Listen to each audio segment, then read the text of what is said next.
No mai, haere mai, kia ora, and welcome along to the panel, Andrew Urquhart and Eloise in the studio. Eloise, good to be doing the panel once again, and another great topic that we'll be talking about today.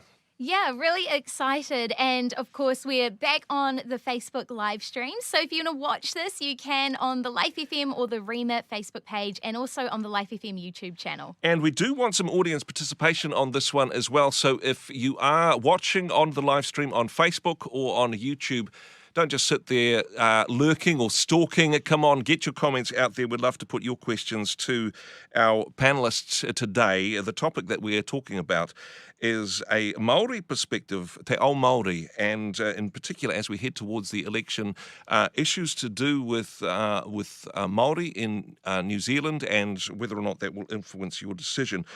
Joining us on the program now in the studio, David Moko. Dave is kai hautu for Manatu Irere Māori for the New Zealand Baptist Union. Dave, kia ora, thank you very much for joining us today. Tēnā koe, Andrew. If you could explain a little bit about who you are, where you're from, what your role is with the Baptist Church?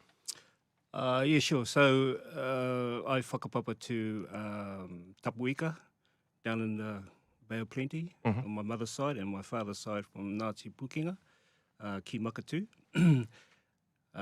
So we now live up here in Māngere. I have my wife Denise and three adult daughters now, and three mokopuna, and so and I work for the Baptist Union of New Zealand. Oh, very good. Also joining us is Jay Ruka. Jay is he's author of the book Ruka Come Home and a ministry that flows on from that, and also Manu Hautu for Taranaki Cathedral. Jay, kia ora, thank you for your time. Kia ora, Andrew. Tēnā koe, Eloise. Now, for you, I understand that song that we were just playing. You were one of the musicians that featured on that. Did you want to give us a waiata, a rendition of your, not wanting to put you on the spot at all, Jay, but this is another aspect of your ministry, yeah? Carl. No, you do not want to hear me sing. But the role with the Taranaki Cathedral, is that a recently new thing for you? Oh, yeah. Tēnā koe. Tuatahi ko Taranaki tōku maunga, ko Waionga tōku awa, ko tōku Māori tōku waka. He uri no Tiatiawa, me he Puketapu tōku hapu. So Taranaki is my maunga, Tiatiawa is my iwi, Puketapu is my hapu. Yep. Ko Jay Ruka tōku ingoa. But yeah, kia ora bro, it's good to be here. I've recently had a new role.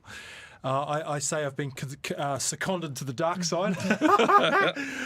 No, but it's I'm very blessed and honoured to take up a role with Hahe Mihanare in Taranaki, in New Plymouth, with the blessing of people, elders from my iwi, from a tribe as well. So I went to my iwi and said, is this a good role for me to take up? And they said, when can you start? Wow.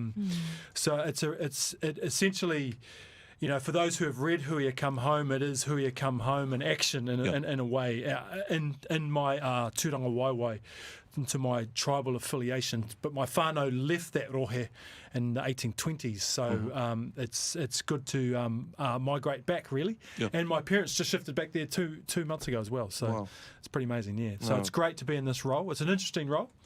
Not without its difficulties and challenges, but I'm feeling the mojo. Well, so very much appreciate your comment and for you to be able to be here today. Also joining us is Naomi Reese. Naomi, a new surname for you, still getting your head around that one.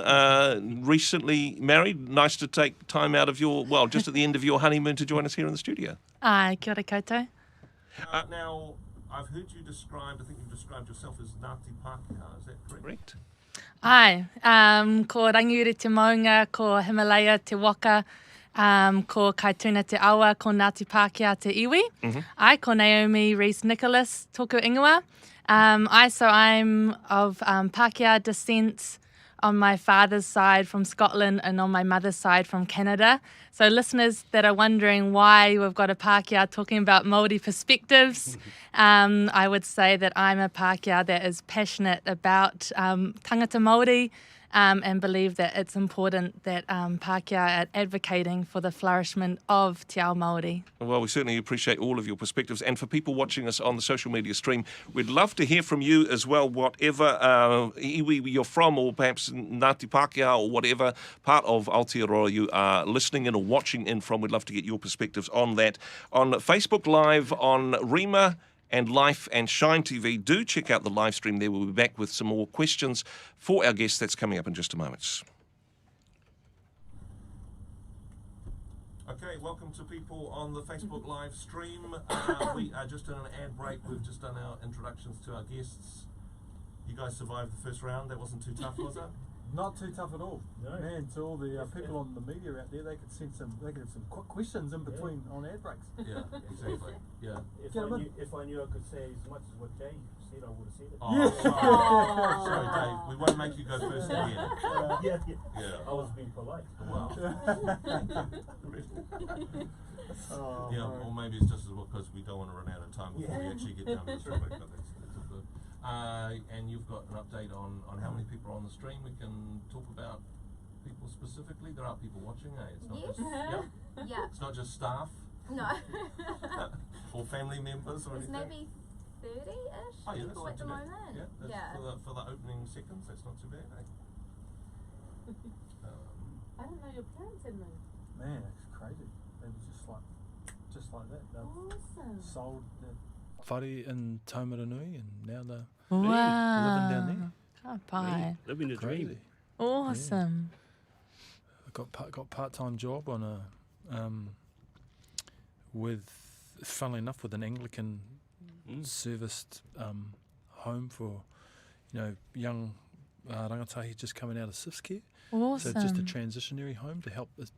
Just about a minute to go from live, and yeah, just a reminder. I mean, that's fine what you're sharing, but just know that people are watching that. So mum and dad, if they're watching, just be careful what you say about your mum and dad, because it's on the live stream, Jay. Don't want to get you in trouble. Kia ora, mum and dad. I was thinking, going out to those 30. Well, yeah, exactly. They may be one of them. Still on 30, or are we climbing? Yeah. Okay. Oh, yeah, more than 30 now. More than 30 now. Okay, we are 30 seconds away from live. Just transfer you, and we'll put the mics live to air again at the beginning of this break.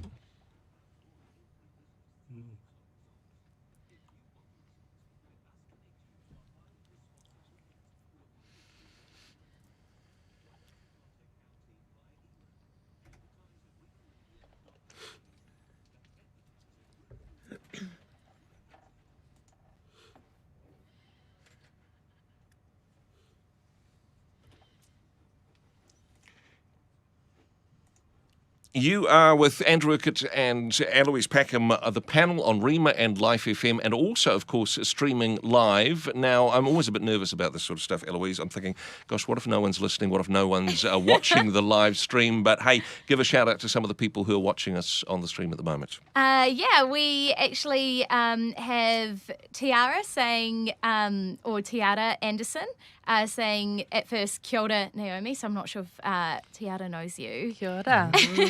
Everybody knows Naomi. Winning the panel race right now. Yeah. Everybody knows. She's even more famous now. She's got Nicholas. Oh, Yeah, too exactly. famous. Exactly. Can't hide. Any questions for the panellists No yet? questions at the moment. Just a shout out, Naomi. That's good. It's good stuff. Ka pai. Yeah. Well, hey, do keep the questions.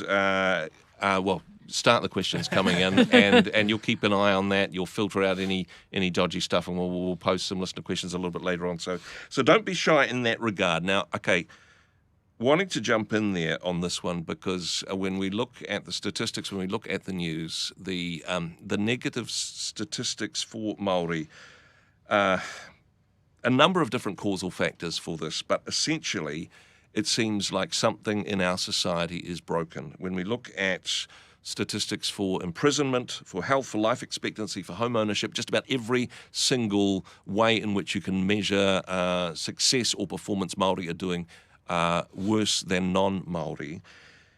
This system doesn't work for Māori. In fact, it seems like it's stacked against them. Jay, what's your thoughts on that? I don't know if you should go to me first. Oh, Sorry, guys. You wanting This to tag? Is the end of the interview. Tag. We're going in the deep end. If you want to tag to somebody else, feel free to, but just wanting to get your thoughts on it. Okay, I'll yeah, this is a big one, but essentially, it comes down to, for me, the issue at the top of the cliff, if we want to use that metaphor, is the privilege that comes with land ownership. Yep. So I think fundamentally it is a reflection of a loss of land from. So the root cause of those issues is the loss of land. Yep.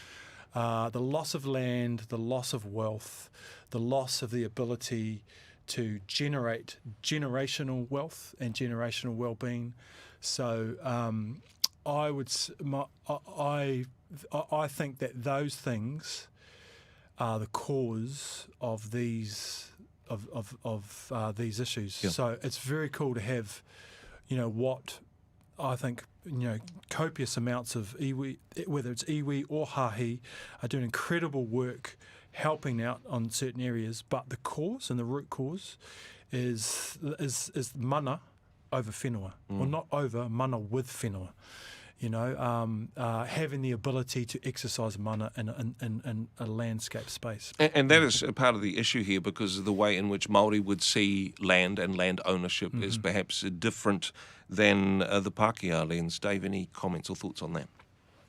Yeah, Māori essentially, I think, traditionally never ever saw land as a commodity, but as a place where they found or saw their whakapapa, their identity, and so on. So out of that understanding, out of that sort of traditional way of viewing life, and if I was to jump in or jump off what Jay is saying,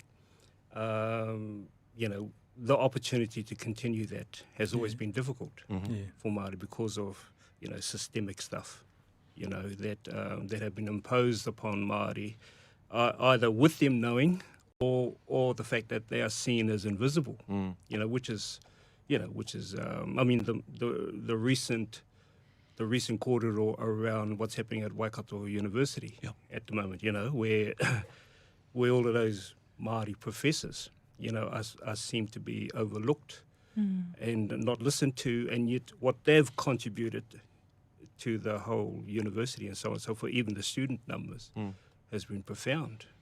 But, it's always like if Māori do really well, they sort of hit this plateau, and then for whatever reason, that all starts to come down again. So Māori have always known that they've had to work really, really hard, 3 times as much, maybe more, than non-Māori. And Jay, you mentioned this is a generational thing, and if we look at the statistics, sometimes there are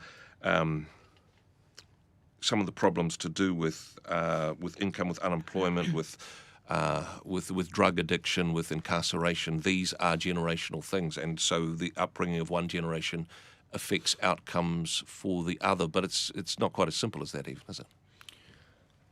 Sort of. No, it's not quite as simple as that at all. And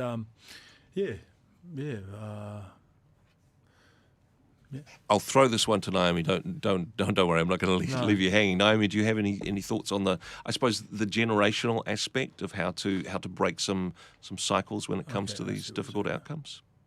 I mean, firstly, our tautoko, that land is a huge reason. Yeah. I think as well with the loss of land has been the disruption to identity for a people group, and I think it's actually all people groups, but even more so.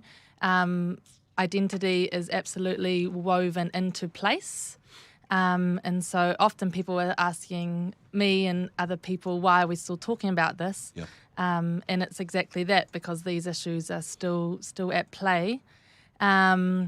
And the other one I think that would be woven into that is that all the systems that, the dominant systems that currently in Aotearoa have a Western mindset, a Western whakapapa, and demands people to think in a Western way. Yep. So through that we are seeing still institutional racism, And so we're asking these young people to stand up, to perform. We're expecting these great things from people. However, we're piping them through a system that's actually not always encouraging and inviting them to be all that they are and bring all of who they are. Mm-hmm. We certainly welcome comments as well on our Facebook stream. If there's anything you'd like to say, any questions you'd like to ask the panellists, do comment on our Facebook stream, Life FM, Shine TV and Rima. That's happening at the moment. We are jumping into some deep issues here, and look, we're not going to solve it all within the next few minutes. However, hoping that these types of conversations get people thinking about what's important to them and some of the issues they're wanting to face. Just wanting to throw another one out there, and Dave, going to you first on this one. Colonisation seems to be a big issue that gets blamed for a lot of the systemic problems that Māori are facing. How would you define that and how it continues to impact Māori? I think from a Christian point of view, I think when we look at theology, how it was introduced to Aotearoa New Zealand, I mean, the population was predominantly Māori. Yep. And Māori took hold of that message, the good news of the gospel, and they ran with it, I think the most successful messengers of the gospel were Māori, because they were the only ones around, right? But somehow that got stopped, and so I've always asked the question, why? Why did that stop? And I think largely because the view of theology, as what Naomi said, come from a Western perspective. Yep.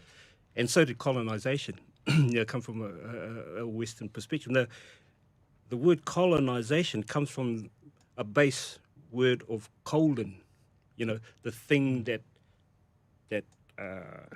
eats you up, Yep. the thing that you hold within within your tummy. Yep. And so a friend of mine said to me, a good friend of mine, Packham leader, he said to me, you know what, Dave, if it wasn't for us, you fellas would have eaten yourselves off the planet, because of, what's the word? Cannibalism. Cannibalism. Yeah. I was going to say kai tangata. Kai tangata, that's the one. Yeah. But I said, okay, all right, but then you guys came along with cannibalism anyway. Yeah. What do you mean? I said, that's what colonialism is. Yeah. Because cannibalism was about taking the mana completely away, destroying somebody's mana, but by taking it in, taking the flesh in. But in many ways, that's what colonisation did. Yeah. It kai tangata, it ate us up. And so I think for Christians, we have to consider theologically, how do we look at this, in a modern, in a way that's a different type of consuming. Yeah. A way in which we can all be part of the answer, to colonisation. Any comments from other panellists on this? Yeah, I think this ties back to even the last question you asked Naomi, but so systemic colonisation started here around August 1839, right, when the New Zealand Company came out. And so just as an example, William Wakefield bought off Te Atiawa in Wellington. It was the equivalent of about £400 of trinkets, of stuff, suits, muskets, gunpowder, pots and pans, all this sort of stuff. Now, that was £400 worth of stuff to roughly 6 hapu, so roughly 600 people. Mm-hmm. So they had to divide that stuff up. Now, given money didn't mean much to Māori at that stage, that same season, William Wakefield made £200 personally of just a bonus payment by what he made by his work, what the New Zealand Company paid him. Another whaling captain from Sydney, he made £300 personally. Yeah. So here's £400 worth of trinkets being given in exchange for Wellington to 600 people. Yeah. So in anyone's scale, it doesn't match up. It's always been out of balance, and it still in the is. society of the English at the time, and in this, it doesn't add up. So colonisation, the root of it, is the economic trading of land. That's the root of it. And until New Zealand actually realises, oh, that's the root, we have to think our relationship through about the land, the way we relate it. When John Locke wrote his economic theory back, 100 years before this time, it was all based on land ownership and therefore land sales. So the Western system of economics is built on the commodification of whenua, something that is completely foreign. So any New Zealander can go, oh, the land. But we have to what we have to do, we have to understand it. We have to go, oh, hang on, it's because I have a business plan. It's not my awesome business plan or a bank will loan me money, right? It's where's the business going to be? And who owns that? So the whole orientation around economics is primarily based on land ownership. Now we're shifting to there's a big transition into the information age. But that's a scary different topic. But, no, certainly. Now, part of the reason for our conversation today, of course, is to help people to make an informed and prayerful decision as we head to the polls on the 17th of October. If this is an issue which is important to you, if this is something which you have an opinion on, or you'd like to ask a question of the panellists, people can get in touch through our Facebook page. Eloise, any comments or questions coming through? We've got some great questions already, so I might throw one out there. Dale has said, I'd love to hear advice for Pākehā learning to engage well in bicultural issues and how to avoid tokenism. Do you have thoughts on that? Naomi, do you want to jump in on that one? Sure. Marry them, me. Just marry them. No way. I think people can't. Tokenism, I think, is a matter of the heart. So I can't look around and judge who's being token and who's not. I think that's for Te Atua. I think that's for our Creator. And I think one will know themselves. If you are genuine about change, if you're genuine about making shifts and adjustments, I think you're in a good way. So how to engage? I would say to do it softly, to do it lightly, and be prepared to spend some time just listening. Be prepared to just close our mouths, which is not something the dominant culture is used to, and just go in and being a part of what's already going around. Try to find a space where you're not actually adding work to what is already a strenuous workload around marae and around te ao Māori. Go into a space and when appropriate, who I work for, we love the model of serving side by side. It's an incredible way of gleaning knowledge, connecting, hearing about the stories, and actually just seeing, like we're talking about today, seeing the issues that are present by actually just having your feet in the marae, find out who your local hapu are, who your local iwi are, and engage in the activities that are actually already happening alongside you. No, very good stuff indeed. Some more questions. We'll get to those in just a moment, but keep them coming. You can, of course, comment on our Facebook feeds for Rima, for Life FM and for Shine TV, streaming live on those platforms and also on YouTube and live on Rima and Life FM at the moment. Back with more from the panel in just a moment. Good answer, good reply. Yeah, very good. Brilliant. And hey, keep those questions coming through. We're just in a commercial break, so we'll be back in a couple of minutes. But yeah, and let every other people know on social media what you're watching. If they can't watch it at the moment, they can watch the stream later on. But do check this out. Let's get people talking about this issue, an important one as we head to the election. Thank you. I think, and questions coming through. That's all right. Yeah. Oh, good. Yeah. Already There's a few. Eloise wasn't sure that we'd get many questions, but we're doing all right. Yeah. Yeah, hard to know, eh? Yeah, it's just, Yeah. That's In the morning. with broadcasting, it's like bowling in the dark. You know, you think, I heard something. I'm not sure how many. Many. Yeah. What? That's not That's a seen great in the church. metaphor. Yeah, it That's is, not eh? seen in Yeah, man. By culture, that's not seen And- as, racial marriages or anything like that. Somehow it's a theology that locks us out of understanding that. Or not even wanting I feel like to know this question, right. quite a big question. Yeah. What are the key solutions for Māori to move forward, and what role does the gospel play in all of this? Oh man. I think that sounds like a great question for the Codeine of Taranaki. Think of your answer now. yeah. The second part's awesome because that's what everyone should be wrestling with, eh? Yeah. If we're outworking our faith Yeah. beyond ourselves. Yeah. So we might open with that then. Yeah. Yeah. Okay, that's cool. So I'll frame things as we come back from the commercial break. We will, and I'll set things up. You do the question. Yeah. And anybody in particular want to respond to that question? Yeah. Yeah. Give it a crack. We'll Who jump wants to in. go first? You want to go first? You want to go first, Dave? We can all speak to the gospel. Oh, exactly. No, you go first, bro. Yeah. Yeah, we can. You'll have a crack at that. Yeah.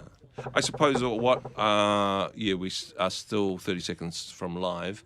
I'll start with the comment that you said about colonisation, and the problem is that the church gets rejected as part of the decolonisation process. What role does the church have in moving forward and building more positive type things? And then Yeah. okay, cool. We are 25 seconds to live. Yeah. And nothing's fallen over as far as I know, technically. It's been going very well. Yeah, okay. Our best one yet. You guys are great. Oh, yeah. Last lot. Thank you.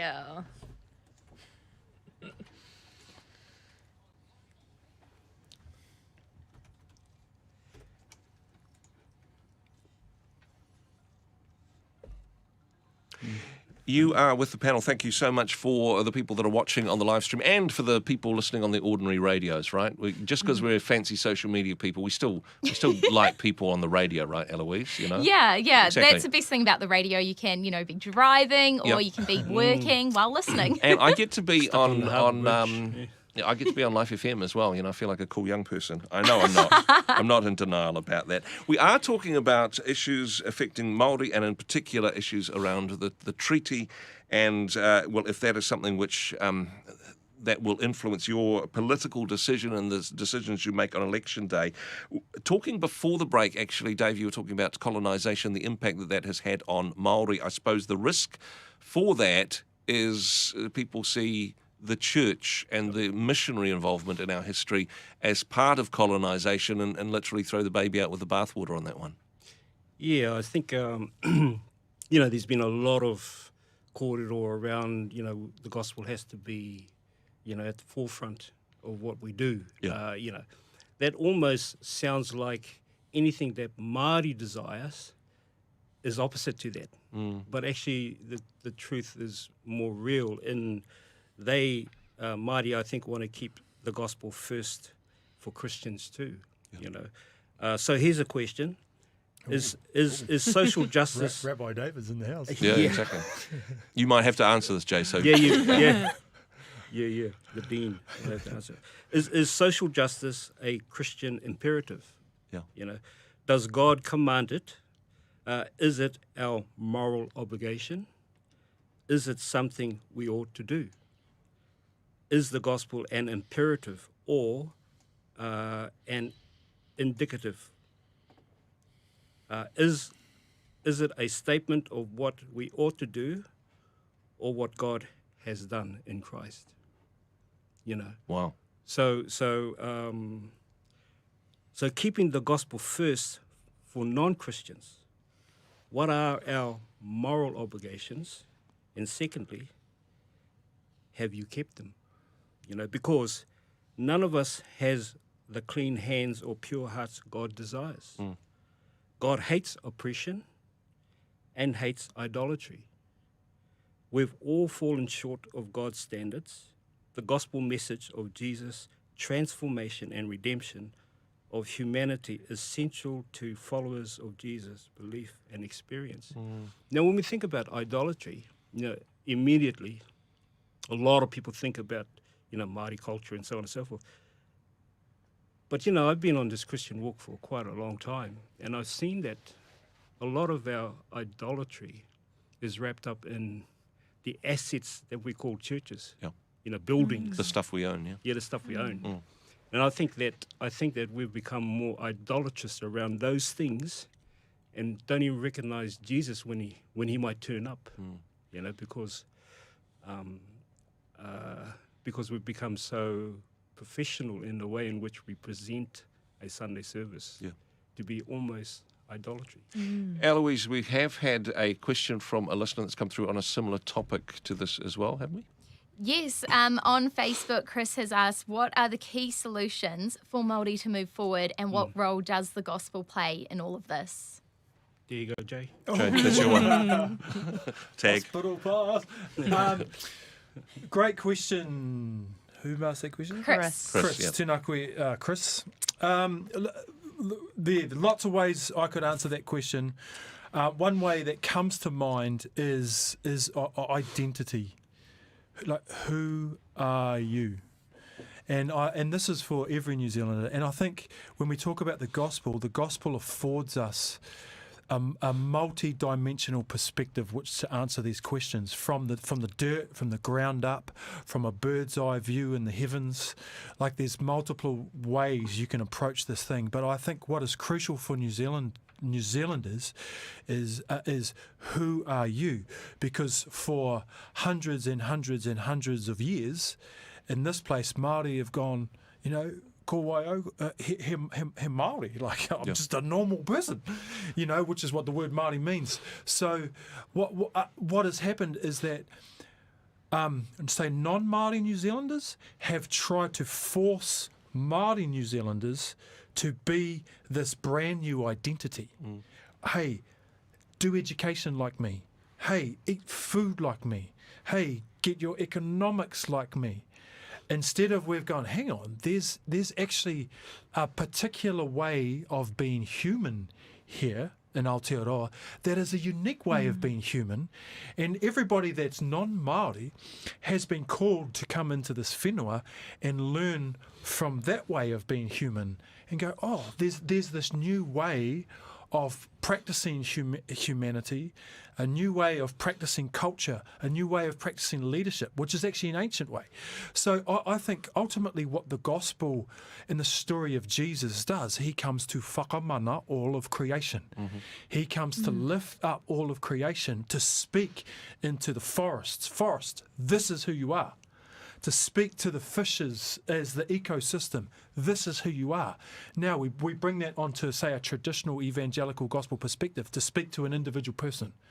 This is who you are. But for us as Māori, what made sense of the gospel was the social interaction that the gospel had for us.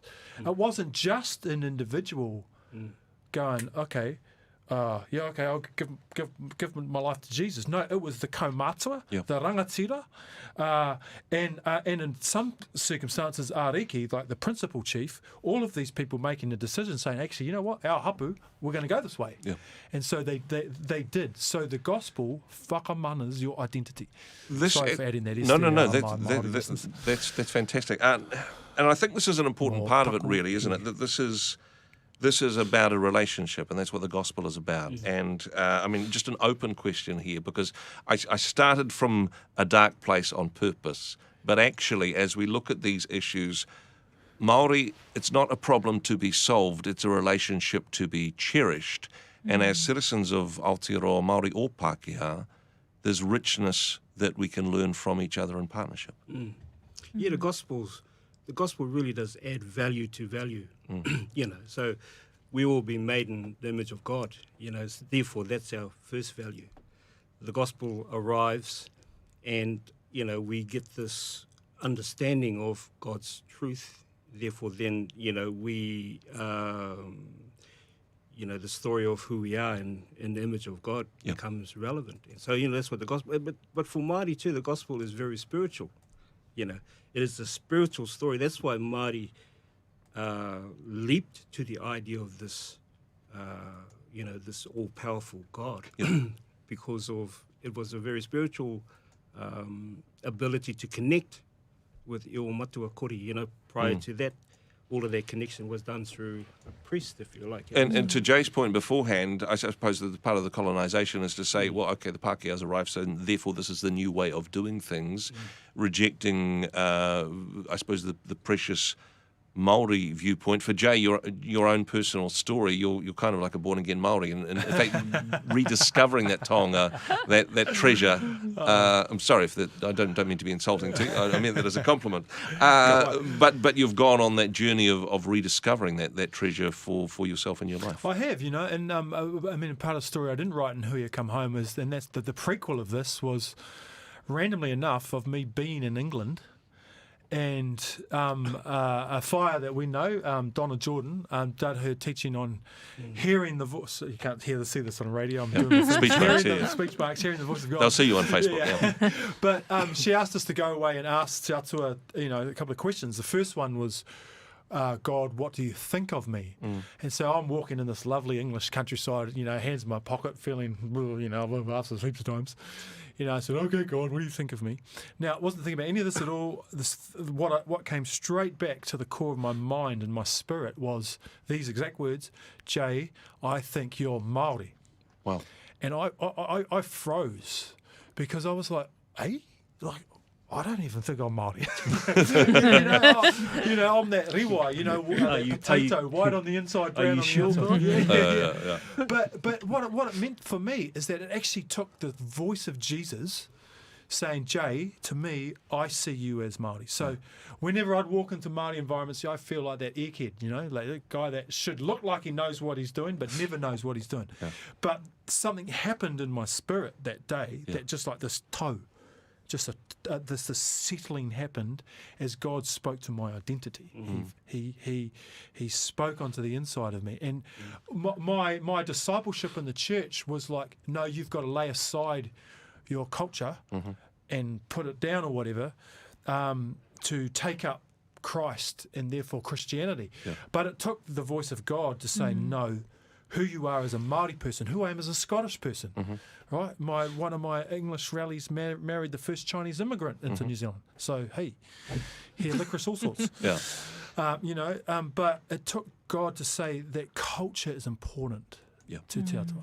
Is there part of the problem here, and I know from some people's point of view, they say, well we've got separate systems, that Māori and Pākehā, and we've got different electoral systems, and we've got different the Māori role, and you choose which one that you're on. But actually, there's an aspect of who we are in Christ, that there is no Jew nor Gentile. Yes, our culture is important, it's part of our identity, but if we develop systems which are you either this or that, rather than one under Christ, actually that increases the division between the peoples rather than, I suppose, encouraging the partnership. Naomi, what's your thoughts on that?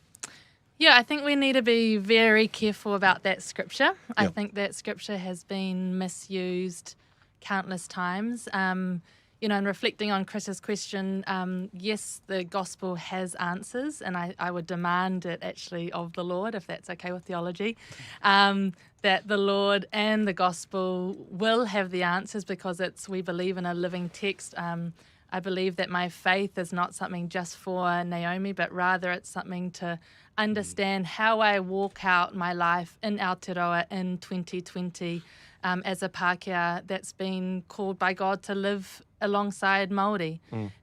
So with that scripture, I think we need to hear very carefully, I think, what's been said and what's not been said.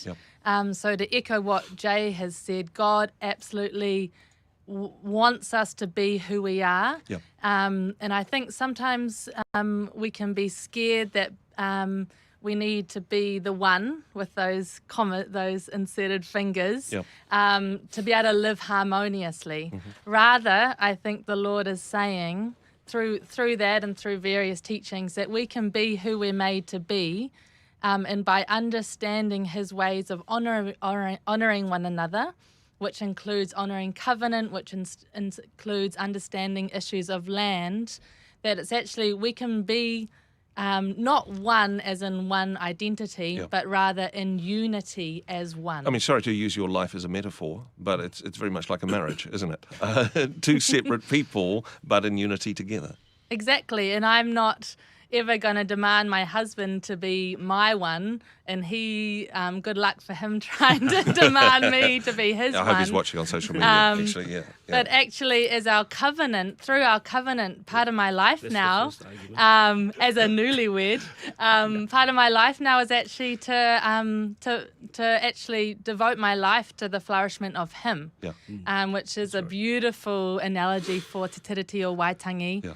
And I think in that scripture, again, God isn't asking me not to be me anymore, but rather more of me submitting myself to God and submitting myself to honouring those around me. Yeah, David, I mean, it's a great metaphor, isn't it? Yeah. With looking at the Te Tiriti partnership as a marriage, as a covenant before God, two separate peoples maintaining their identity but looking for ways to bless each other. Yeah, a good friend of mine says, a Māori friend of mine says, we need Pākehā to be Pākehā, Yeah.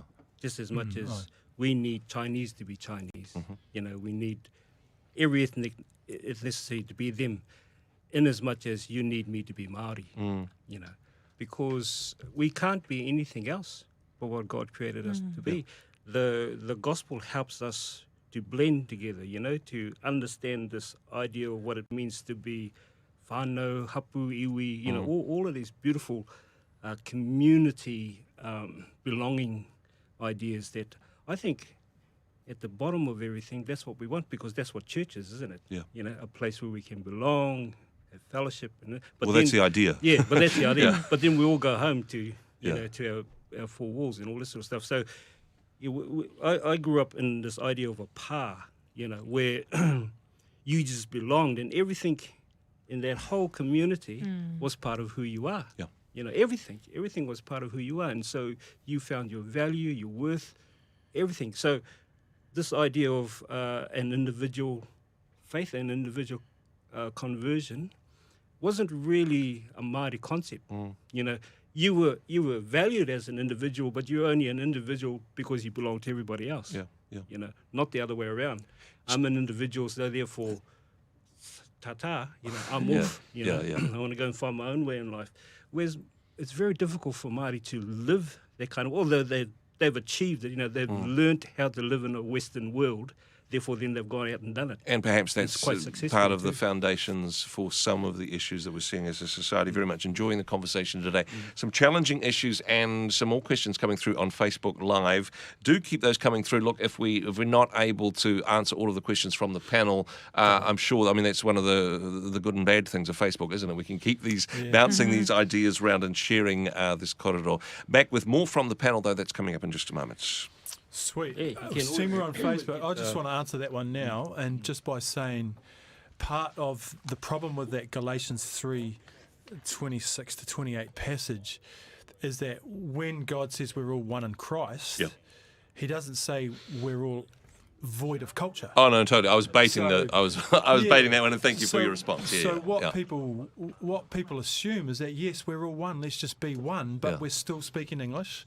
We're still eating mashed potatoes and Wiener Schnitzel, whatever it is. All of it is a cultural expression. Yes. So the oneness that the Bible talks about is kotahitanga, is all these aspects in relationship, not all becoming the same. Yeah, exactly. So I'll just throw this one out as well, and that is, we think New Zealand's a multicultural country, in which we use this. I hear it all the time. People use the scripture to say, because aren't we multicultural? And the truth is we're not. We are a monocultural country. From the core decision-making powers, it's monocultural, one culture. The vision of the treaty is that New Zealand will be a bicultural, functioning country that makes decisions together for all cultures of New Zealand. Yeah. Okay. We will. Have you got a question you wanted to jump into? That's great. Yeah. It's a shame only the people on Facebook heard it, but they did hear it, man. That's part of the conversation. Yeah. Yeah, I've got a question. Should Māori be working in the current government structure, or should it be a partnership that comes from the outside? Okay. What does that mean? Should they be working in the... Jumping in.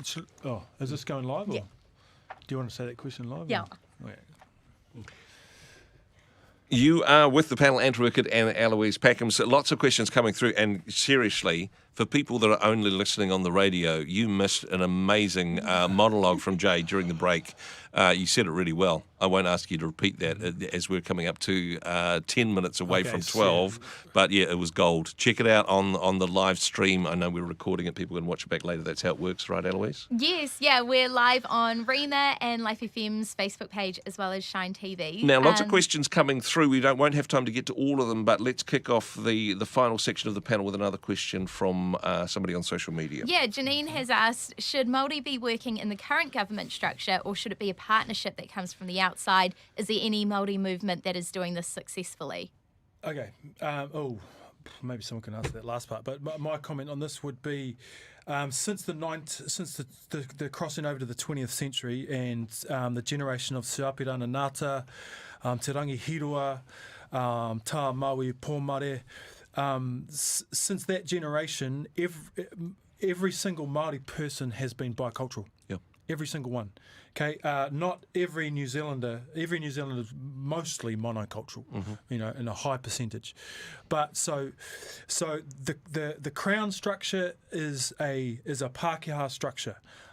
As Māori, we are a bicultural functioning people, so it is our place to be operating within the crown structure.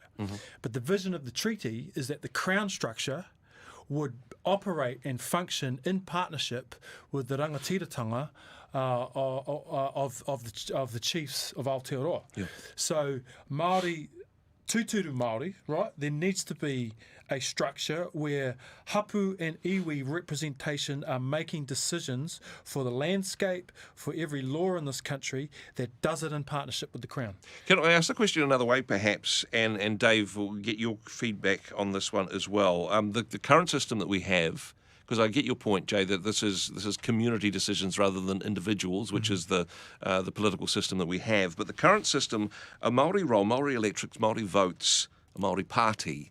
Is this the best way to provide representation for Māori in Aotearoa? I think Māori have always wanted to have a seat at the table. Yeah.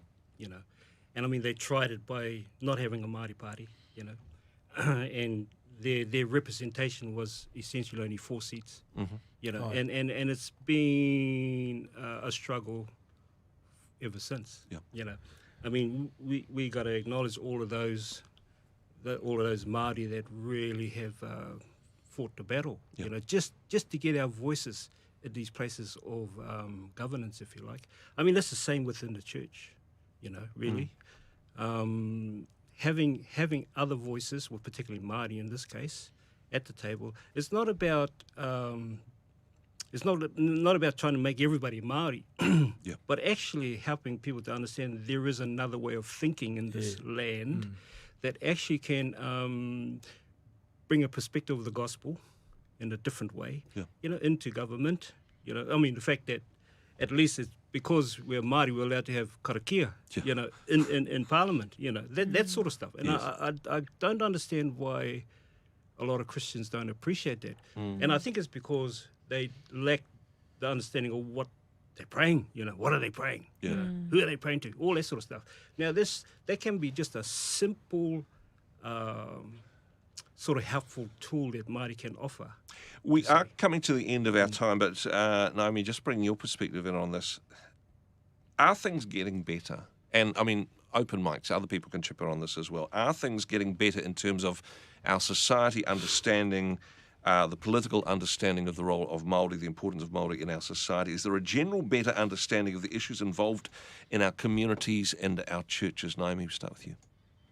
Well, I'm an optimist, so I will say yes. However, I would say we've got a very long way to go, and I hope that people see it as an opportunity. I think it's an incredible opportunity that we have right now to make change, to bring a whole new turning into this, to hopefully can answer it with an even stronger yes, that my daughter might sit here and actually be able to fully believe it, not just with optimism, but actually with her eyes. There is, I suppose, it is a difficulty to measure this. I mean, the Pākehā would bring out all these statistics and say, oh, Māori aren't doing as well as Pākehā. But actually, Dave, to your point beforehand, if it's a marriage, if it's a relationship, you don't have a point where you arrive, okay, we've solved that one. Naomi, the bad news is that marriage is a puzzle you never solve. You have to work on it for the rest of your life. Sorry, that was in the fine print. But actually, perhaps this is a journey we continue to be on. There's no, okay, we've solved that problem. Yeah, well, you know, a good marriage is a loving one, isn't it? You know, a good relationship is a loving one. And if you're committed to each other in a marriage and you're committed to loving each other, then, you know, you want the best for the other person. Yeah. You know, and I think that's what the gospel offers, you know, in this bicultural world, you know, that we're gathering momentum to understand, particularly in the church. If we do love, you know, if we do love Jesus, he says, well, love everybody else. Yeah. That's how you demonstrate your love for me. And I think it begins in the church, you know. If we can demonstrate that real Christ-like love for each other, then hopefully, you know, the world would see it and say, you know, there's nothing wrong with their God, you know. And so they might jump on the waka too. You know, it was all these sort of beautiful metaphors. But I think the truth of the gospel is love, you know, and how we demonstrate love one for another. I suppose that vision for the future, it's not just, I mean, we're talking Māori issues, but this isn't just for Māori to participate in. This is something for all of us, particularly within the church, but in the broader community to solve. I mean, Jay, Naomi kicked off with optimism. This vision of an equitable society where Māori and Pākehā are able to equally participate and benefit from the society, is that too idealistic? Is that achievable? Look, if you're a follower of Jesus in this room, which in this audience, who obviously I would imagine that most people are, then it's an imperative in regards to our spiritual whakapapa. It's what our missionary tupuna, they made a lot of mistakes, but at the core of what they believed and why they came was to raise the Māori world up, or to assist the Māori world of participating in the international community. So I think there's an imperative call for us to see the success of Māori happen, and it's the heart of the gospel, the heart of the story of Jesus in this land, to see that happen. And when that happens, the creativity of the indigenous mind being married with the Western mind is going to create solutions that the Western world cannot come up with. The Western world is eating itself to death. Who's going to save it? Te ao Māori. Well, I think that's a wonderful, optimistic place to end. Jay, Dave, Naomi, Has to get better. Thank you so much for being part of the panel today. Thank you so much for everybody participating on social media as well. Eloise, lots of people watching the stream, and hey, if they're enjoying the korero, the conversation, don't forget to recommend it to your friends on social media, right? Yeah, so many people saying that it's been encouraging listening this morning to this. So really cool to hear from people. And if you want to obviously watch this again, it's going to go up online a little bit later. Kia ora. Tēnā kōrua. Kia ora, Tēnā koutou. kōrua. You're perfect for radio. You're perfect for TV.